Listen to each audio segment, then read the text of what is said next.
इस मंच से आप सभी के साथ संवाद करना, आपके साथ मेरे अनुभव, मेरे विचारों को साझा करना मेरे लिए आनंद की बात है। साथ ही मानवता के सामने सबसे बड़ी चुनौती टेररिज्म पर आप सभी के विचार सुनने के लिए भी मैं उत्सुक हूं। मुझे आशा है कि 2 दिन की इस चर्चा में हम एक वर्केबल तथा प्रैक्टिकल रोड मैप तय करने में सफल होंगे और टेररिज्म के खिलाफ की लड़ाई में एक निर्णायक मकाम पर पहुंचेंगे।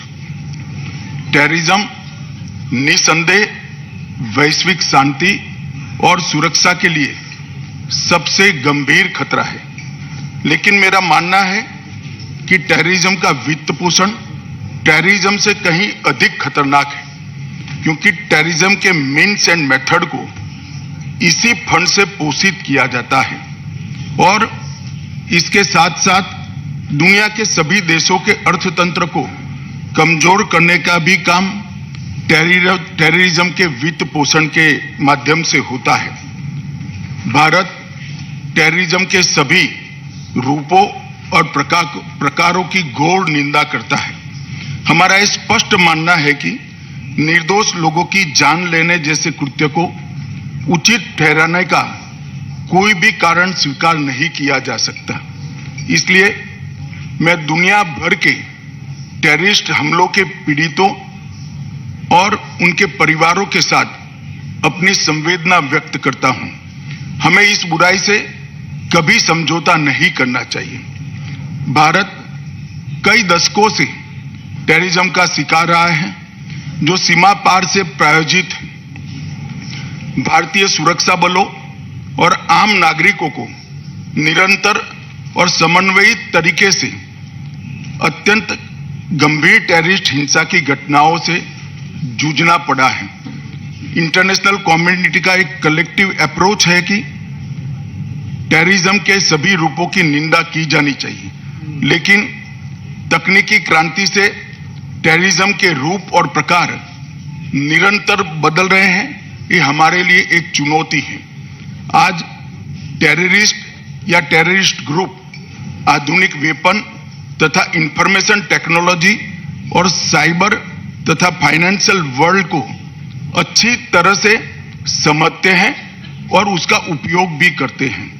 टेररिज्म का डायनामाइट से मेटावर्स और AK-47 से वर्चुअल एसेट्स तक का ये परिवर्तन दुनिया के देशों के लिए निश्चित ही चिंता का कारण है और हम सभी ने साथ में मिलकर इसके खिलाफ साझी रणनीति तैयार करनी होगी। हम सभी मानते हैं कि टेररिज्म का खतरा किसी धर्म, राष्ट्रीयता या किसी समूह से जुड़ा नहीं हो सकता और नहीं होना चाहिए।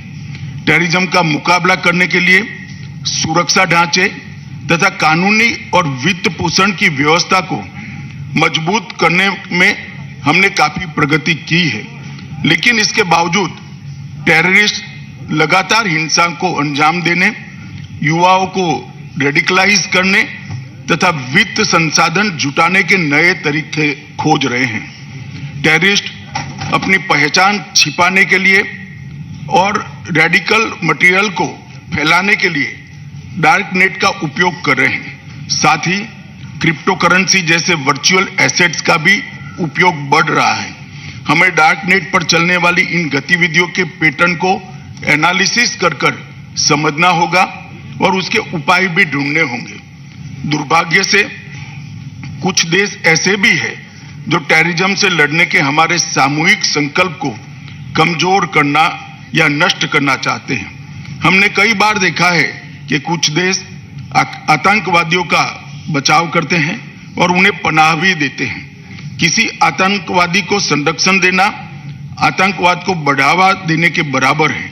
ये हमारी सामूहिक जिम्मेदारी है कि ऐसे तत्व और ऐसे देश अपने इरादों में कभी सफल न हो सके।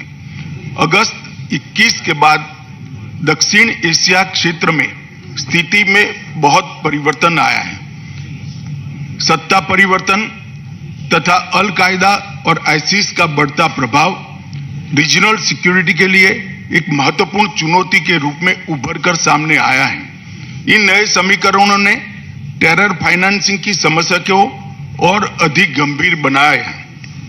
3 दशक पूर्व ऐसे ही एक रेजिम चेंज के गंभीर परिणाम पूरी दुनिया को सहन करने पड़े हैं। 9/11 जैसे भयंकर हमले को हम सभी ने देखा है। इस बैकग्राउंड में पिछले साल दक्षिण एशियाई क्षेत्र में हुए परिवर्तन हम सभी के लिए चिंता का विषय है। अल-कायदा के साथ साथ दक्षिण एशिया में लश्कर ए तोयबा और जैसे मोहम्मद जैसे गुट बेखौफ होकर आज भी आतंक फैलाने का प्रयास में है। हमें कभी भी आतंकवादियों के पनाहगाहों या उनके संसाधनों की अनदेखी नहीं करनी चाहिए। ऐसे तत्वों को स्पॉन्सर करने वाले तथा इनको सपोर्ट करने वाले डबल स्पीक को भी हमने उजागर करना पड़ेगा। इसलिए यह महत्वपूर्ण है कि यह सम्मेलन सहभागी देश और संगठन इस क्षेत्र की टेररिस्ट चुनौतियों के बारे में सिलेक्टिव या आत्मसंतुष्ट दृष्टिकोण न रखें। टेररिज्म के वित्त पोषण की समस्या व्यापक हो चुकी है। पिछले कुछ वर्ष में भारत ने टेररिज्म के वित्त पोषण पर नकेल कसने में सफलता हासिल की है। टेररिज्म के वित्त पोषण के खिलाफ भारत की रणनीति इन 6 स्तंभों पर आधारित है। पहला, लेजिस्लेटिव और टेक्नोलॉजिकल फ्रेमवर्क को मजबूत करना। दूसरा, व्यापक मॉनिटरिंग फ्रेमवर्क का निर्माण करना। तीसरा, सटीक इंटेलिजेंस साझा करने का तंत्र पुख्ता करना। इन्वेस्टिगेशन एवं पुलिस ऑपरेशन को मजबूत करना। चौथा, संपत्ति की जब्ती का प्रावधान और उसका उपयोग करना। पांचवा, कानूनी संस्थाओं और इन तकनीकों के दुरुपयोग को रोकना।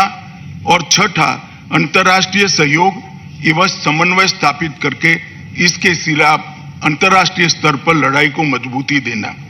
भारत ने इस दिशा में अनलॉफुल एक्टिविटी प्रिवेंशन एक्ट में संशोधन करने, नेशनल इन्वेस्टिगेशन एजेंसी NIA को मजबूत बनाने और फाइनेंशियल इंटेलिजेंस को नई दिशा देने के साथ टेररिज्म और उसके वित्त पोषण के खिलाफ की लड़ाई को सुदृढ़ किया है।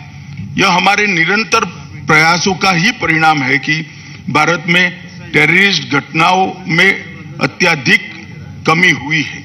इसके परिणाम स्वरूप टेररिज्म के कारण होने वाले आर्थिक नुकसान में भी काफी कमी हुई है।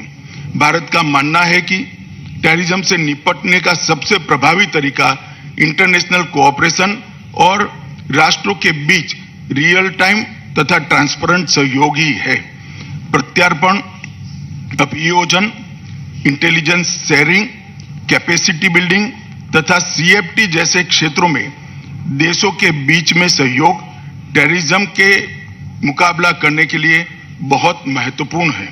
यह देखते हुए कि टेररिस्ट और टेररिस्ट समूह आसानी से सीमाओं के पार संसाधनों का समन्वय और संयोजन करते हैं, हमारा आपसी सहयोग और महत्वपूर्ण हो जाता है।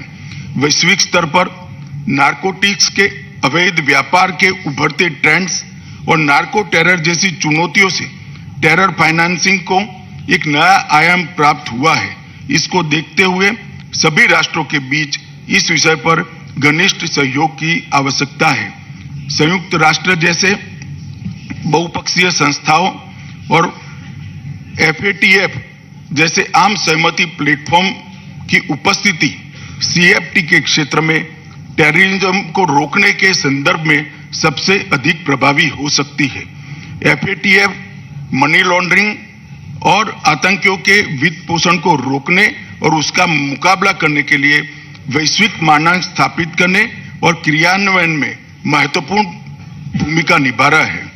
वर्चुअल एसेट्स के रूप में एक नई चुनौती हमारे सामने है। वर्चुअल एसेट के नए तरीकों का उपयोग आतंकवादियों द्वारा फाइनेंशियल ट्रांजैक्शन के लिए किया जा रहा है। वर्चुअल एसेट्स माध्यमों, फंडिंग इंफ्रास्ट्रक्चर तथा डार्क नेट के उपयोग पर नकेल कसने के लिए मजबूत और कारगर ऑपरेशनल सिस्टम की दिशा में हम एक रूपता से काम करें, या आज की मांग है।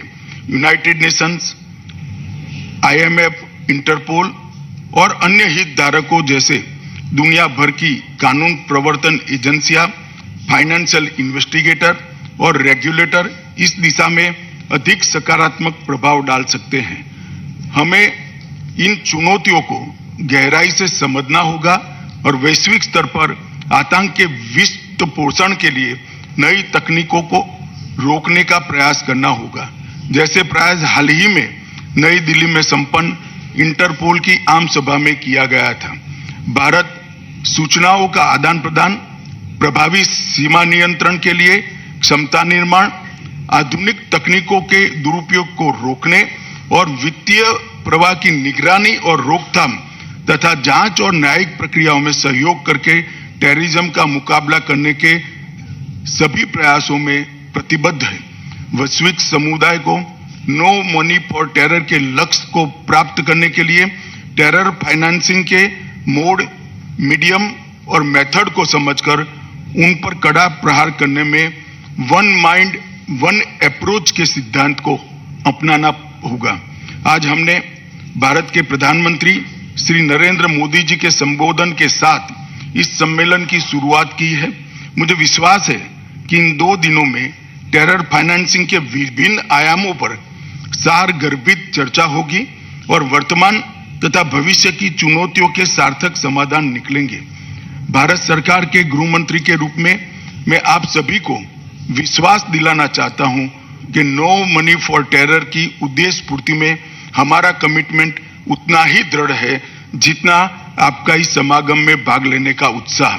मैं इस सेशन में मेरे साथी पैनलिस्ट वक्ताओं को सुनने के लिए काफी उत्सुक हूं। कल समापन सत्र में मैं कुछ और बातों पर विस्तार से अपने विचारों को रखना चाहूंगा। अभी के लिए मैं अपनी वाणी को विराम देते हुए